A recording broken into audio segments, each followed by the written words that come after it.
আসসালামু আলাইকুম। একাদশ ভর্তি সম্পর্কে কথা বলছি। দেখো, মাইগ্রেশন কি, মাইগ্রেশন নিয়ে কিন্তু অনেকেই কনফিউজ। অর্থাৎ কলেজ ভর্তির আগে এবং পরে মাইগ্রেশন সম্পর্কে এ টু জেড তোমাকে জানতে হবে। দেখো, মাইগ্রেশন কি, মাইগ্রেশন কিভাবে কাজ করে, মাইগ্রেশন অন নাকি অফ থাকবে, মাইগ্রেশন করতে কি টাকা জমা দিতে হয়, মাইগ্রেশন রেজাল্ট কবে দিবে, আর মাইগ্রেশন নিশ্চয়ন সম্পর্ক কি, মাইগ্রেশন নাকি নিশ্চয়ন কোনটা আগে করতে হয়। মূলত এই কয়েকটা বিষয়ের উপর কথা বলবো। তো মূল টপিকে চলে যাওয়ার আগে একটি রিকোয়েস্ট থাকবে, যারা এখনো নতুন অবশ্যই চ্যানেলটি সাবস্ক্রাইব করে রাখো, কারণ সামনে সকল আপডেট আমার কাছ থেকে পাবা। তো শুরু করা যাক। দেখো, মাইগ্রেশন প্রথমত হচ্ছে মাইগ্রেশন। মাইগ্রেশন কি? দেখো, মাইগ্রেশন হচ্ছে কয়েকটা কলেজ চয়েস দিলে যদি শেষের কলেজগুলোতে চান্স পাও তবে পুনরায় প্রথমোক্ত কলেজ আসার প্রক্রিয়াই হচ্ছে মাইগ্রেশন। সাপোজ তুমি 10টা কলেজ চয়েস দিছো, এখানে 8 নাম্বার কলেজটা আসলো। পরবর্তীতে মাইগ্রেশন যদি অন থাকে, প্রথম বা দ্বিতীয় বা তৃতীয় কলেজ আসার সম্ভাবনা সবচেয়ে বেশি থাকে। তাই মাইগ্রেশন যারা করে তাদের ক্ষেত্রে খুবই এটা গুরুত্বপূর্ণ যে মাইগ্রেশন যদি করে রাখে, তারপরে তার কাঙ্ক্ষিত যে একটা কলেজ, 1 নাম্বারে যে কলেজ চয়েস দিয়েছিল সেইটা আসার সম্ভাবনা সর্বাধিক থাকে। অর্থাৎ শিক্ষা বোর্ড বা শিক্ষা প্রতিষ্ঠানগুলো তারা কিন্তু ভাবে যে সে যে 1 নাম্বার কলেজে চয়েস দিয়েছে এইটাই নেওয়ার সম্ভাবনা থাকে সবচেয়ে বেশি থাকে। না, তোমাদের ক্ষেত্রে কিন্তু এরকমটাই হবে। তোমরা যাই ভাবো না কেন, এরকমটা কিন্তু হয়ে থাকে এবং প্রতি বছরই এমনটাই হয়। দেখো, কলেজ ভর্তিতে মাইগ্রেশন কিভাবে কাজ করে আমি বলবো। মাইগ্রেশন অটোমেটিক কাজ করে।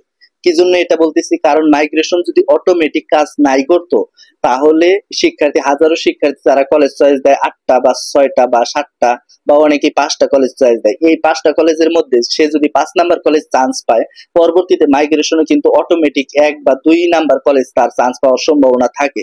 এবং প্রতি বছরই কিন্তু এটা হয়, এবছরও তার ব্যতিক্রম হবে না। অর্থাৎ তোমাদের প্রত্যেকটা স্টুডেন্টকে জানতে হবে মাইগ্রেশন কি। এই মাইগ্রেশন যদি না জানো বা মাইগ্রেশন কিভাবে করতে হয়, অন না অফ, এটা কিন্তু অনেকেই জানো না, অনেকেই কনফিউজ। প্রত্যেকটা শিক্ষার্থীর জানতে হবে। এরপরে যে অপশনটা সেটা হচ্ছে মাইগ্রেশন অন থাকবে না অফ থাকবে। অর্থাৎ যখন তুমি আবেদন করতে যাবা বা তুমি ঘরে বসে থেকে আবেদন করবা, তখন এখানে মাইগ্রেশনের একটা অপশন আছে। এই অপশন যদি তুমি অন করে দাও তাহলে কিন্তু তোমার জন্য বেটার পয়েন্ট হবে।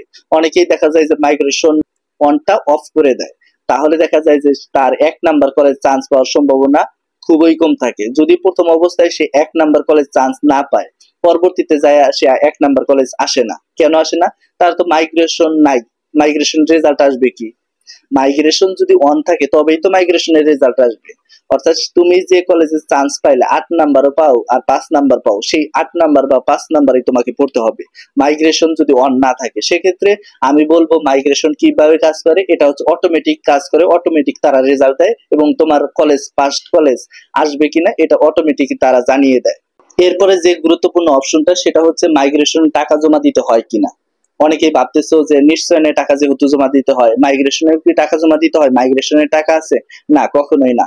মাইগ্রেশনের টাকা কখনোই জমা দিতে হয় না। Migration automatic. তুমি যখন কলেজ ভর্তি আবেদন করবা তোমাকে অবশ্যই এখানে 220 টাকা জমা দিতে হবে। নিশ্চয়ন হচ্ছে তোমাকে 335 টাকা জমা দিতে হবে। কিন্তু মাইগ্রেশনে এখানে 220 টাকা যে আবেদন করার জন্য জমা দিলা, এইটাই কিন্তু মাইগ্রেশনের কাজ করবে।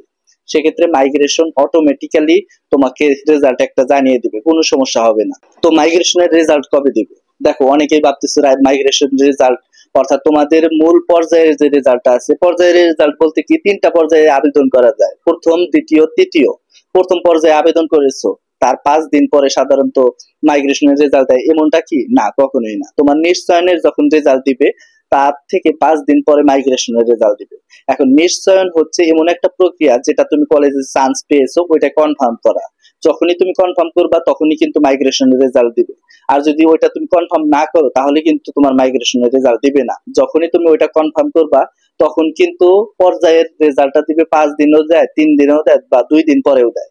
প্রথম পর্যায়ের ক্ষেত্রে সাধারণত 5 দিন পরে দেয়। অর্থাৎ তোমাদের এই প্রথম পর্যায়ের রেজাল্ট যখন পাবলিশ করবে তার 5 দিন পরে মাইগ্রেশনের রেজাল্টটা দেওয়া হবে। আর দ্বিতীয় পর্যায়ের থেকে হিসাব করে যে তারা 2 দিন বা 3 দিন এমনটাই। আর তৃতীয় পর্যায়ে হিসাব করে 1 দিন বা 2 দিন, এইরকম হিসাব করে তারা কিন্তু মাইগ্রেশনের রেজাল্টটা দেয়। এরপরে বলবো মাইগ্রেশন নিশ্চয়ন সম্পর্কটা কি। আমি বলবো মাইগ্রেশন আর নিশ্চয়নের সম্পর্ক হচ্ছে বাই বাই সম্পর্ক। অর্থাৎ দেখা যায় যে মাইগ্রেশন বা নিশ্চয়ন যদি তোমার হয়ে যায় তাহলে কিন্তু মাইগ্রেশনের ফলাফলটা আসবে। আর যদি নিশ্চয়ন যদি তুমি না করো, দেখা যায় যে প্রথম পর্যায়ে তুমি আবেদন করছো, সেক্ষেত্রে কলেজে চান্স পাইছো, বা দ্বিতীয় পর্যায়ে বা তৃতীয় পর্যায়ে যেটাই আবেদন করো না কেন, যদি চান্স পেয়ে যাও একবার, তখন তোমাকে নিশ্চয়ন করতে হবে। নিশ্চয়ন হচ্ছে তোমাকে এখানে কলেজ অ্যাকসেপ্ট করে নিল, তুমি ওই কলেজে ভর্তি হতে ইচ্ছুক বা ভর্তি হবা, এটা কিন্তু অ্যাকসেপ্ট করলা এবং সে অনুযায়ী এখানে 335 টাকা জমা দিতে হবে। যখনই 335 টাকা জমা দিবা তখন কিন্তু নিশ্চয়ন কনফার্ম হয়ে গেল। আর নিশ্চয়ন যখনই কনফার্ম হবে তখনই কিন্তু মাইগ্রেশনের ফলাফলটা দেবে, অর্থাৎ 1 দিন 2 দিন বা 5 দিন পরে দিক, কোনো সমস্যা নাই, মাইগ্রেশনের ফলাফলটা তোমাকে দিয়ে দেওয়া হবে। লাস্ট যে অপশন সেটা হচ্ছে মাইগ্রেশন নাকি নিশ্চয়ন, কোনটা আগে করতে হয়।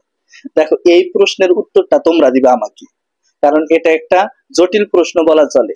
জটিল প্রশ্ন কি আদৌ? না, কখনোই না, জটিল প্রশ্ন না। যেগুলা আমি বললাম, যেগুলো উত্তর দিলাম, প্রত্যেকটা উত্তরের মধ্যে এই উত্তরটা আছে। এই উত্তরটা তোমরা দিলে অবশ্যই আমি খুশি হব, অবশ্যই দেওয়ার চেষ্টা করবা। আর মাইগ্রেশন সম্পর্কে A to Z তোমাদের বিস্তারিত বলে দিলাম, আর কোনো বলার অপশনই নাই। তো এই ছিল আজকের ভিডিওটা। সামনে কোন আপডেট চাও অবশ্যই কমেন্ট বক্সে জানাবা। আর অবশ্যই প্রত্যেকটা স্টুডেন্টের কাছে দাবি থাকবে মাইগ্রেশন অবশ্যই অন করে রাখবা। তো ধন্যবাদ সবাইকে, আসসালামু আলাইকুম।